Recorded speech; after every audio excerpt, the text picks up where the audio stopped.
going, everyone? So, I believe there's two types of people in the world: people who can and people who can't. They're both right. You know, some people, they are motivated by people that are saying that they can't do something. You know, for me, I'm like that. Someone tell me I can't do it, I'm gonna prove them wrong. You know, that's how I act. I act on, you know, motivations. And some people, on the other hand, they're all like, oh, you know, someone says you can't do something, you can't. They believe them. You know, they get down. They're all negative about it. Oh, maybe you're right. I can't do it. So the quote that I chose was, "Never look down on someone unless you're helping them," by Jackson. There's Jackson. I guess there's no first name, but I believe that in a sense. You know, sometimes it just all depends on what type of person you are. And so, you know, there's three examples I'm going to use is, you know, your parents, sports or athletics or anything, you know, recreational, and work. So, you know, your parents, they you know, they talk to you in a derogatory, you know, way. They said, oh, you know, you can't do it. I don't want you doing that. I don't believe in you. Those things don't work or anything like that. You know, some people might believe them in a sense, like, okay, you know, you're right. Maybe you should, you know, stick with school, don't do sports or anything, but you should be, you know, what you want to do. What you want to do, you should believe in that. And, you know, also sports. I remember, for example, I used to play basketball in high school, and there's this, you know, star player on the team, and he had the worst attitude. He thought he was very selfish, only, you know, wanted to do him. And when we lost in the playoffs, you know, it was funny because he went to the worst player on the team. The guy that didn't play, he was crying because, you know, he was really passionate about, you know, being on a team and everything like that, and, you know, he really loved the game. But, you know, this guy Derek Brown, who, you know, was the star player, he was like, you know, why are you even crying? You're not even on the team. You know, you don't even play. And then we're all like, why you gotta, you know, bring him down like that? You know, he's still part of the team. He was still, you know, he still loved the game. And after that, we kind of excluded him because that was kind of mean. Like, why would you say that to someone that, you know, obviously is part of the team and still loves the game? And, you know, third is work. Obviously, if your boss is telling you, you know, being bossy, you know, being negative toward you, telling you what to do and being mean, you're not gonna want to do it. You're just gonna be like, just do it half-ass, or in a sense, you know, being lazy and not wanting to go to work, instead of someone being like, you know, how about, you know, we could do this together, let's be a team, you know. And then obviously, you know, if you like your boss, you're gonna, you know, be wanting to do that kind of stuff, being excited to go to work. And so, you know,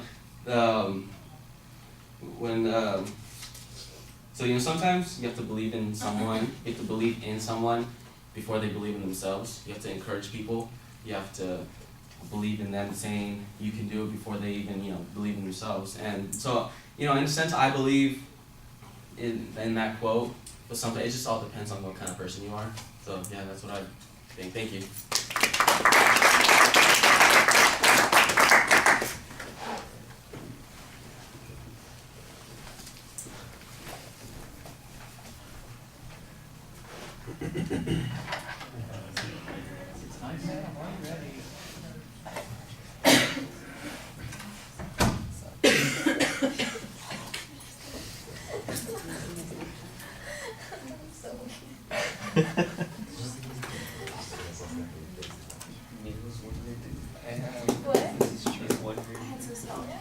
That's what I feel like. This teacher suck.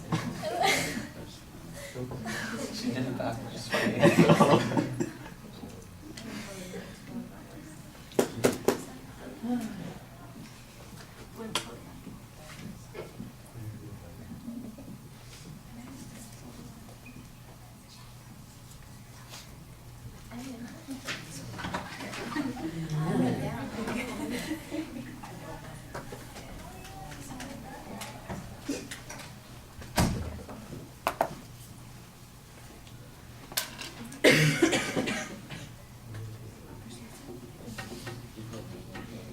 Well, Michael, I like the attention device a lot. I thought that it worked pretty well tying into your topic.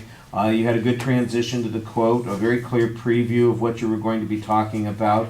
I thought the first point was a little bit abstract when you were talking about the parents, and then you got onto the sports thing, and it really sounded like it was going to be redundant. It turned into really a more distinct example, and it was the one that had the most detail on it, and I thought that gave you a chance to relax and talk to us a little bit more effectively. Your voice projects well from the beginning, and I think there's good variety there. Pacing is a little bit of a problem. You have you have a vocalized pause crutch that you rely on a lot. Do you know what it is? Do you know what it is? You should know what it is, yes. You should count them, all right? When you're watching your video, that'll be your task, count your nose, because I think you have to be aware about how frequently you go to a crutch like that before you can start.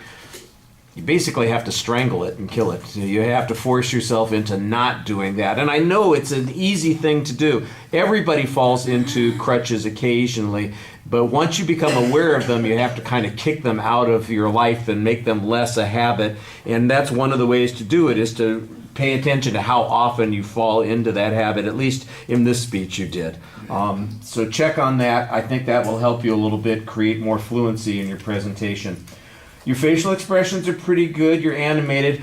Your anxiety is coming out in your feet. You are just moving constantly, and sometimes it's purposeful. I can see that you are excited or enthusiastic about something and you're stepping forward, but a lot of the time it just seems to be like you're wandering, that your feet are moving, and you, like the shark, you got to keep moving so the oxygen goes through your gills and you keep breathing. Otherwise, you're not going to be able to get through it. You need to relax a little bit, make the movements purposeful, and they'll be so much more meaningful when you do that.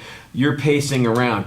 The gestures, same sort of thing. I think you settled down a little bit on the gestures in the opening. You're all over the place. You're very expansive, and it feels like there's all this nervous energy coming out. And then it relaxes a little bit, and then it gets to be a little bit more again. So you need to tone it down. I like the fact that you had some good indicators and a couple of good descriptive gestures while you were talking, but you don't want to go overboard and look like you are, like I said, wired up and plugged in, like you had too much coffee before you came to class, and it's all coming out in your feet and your hands. You need to be a little bit more subdued. I think that you had good examples to talk about.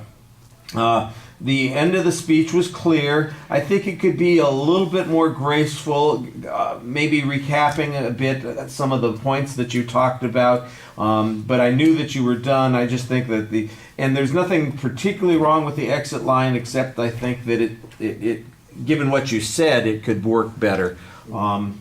Again, listen to it and see if you understand what I'm talking about. Sometimes these are abstract ideas that I'm talking about, and they don't make much sense until you watch your speech, and then it'll make a little bit more sense. Thank you.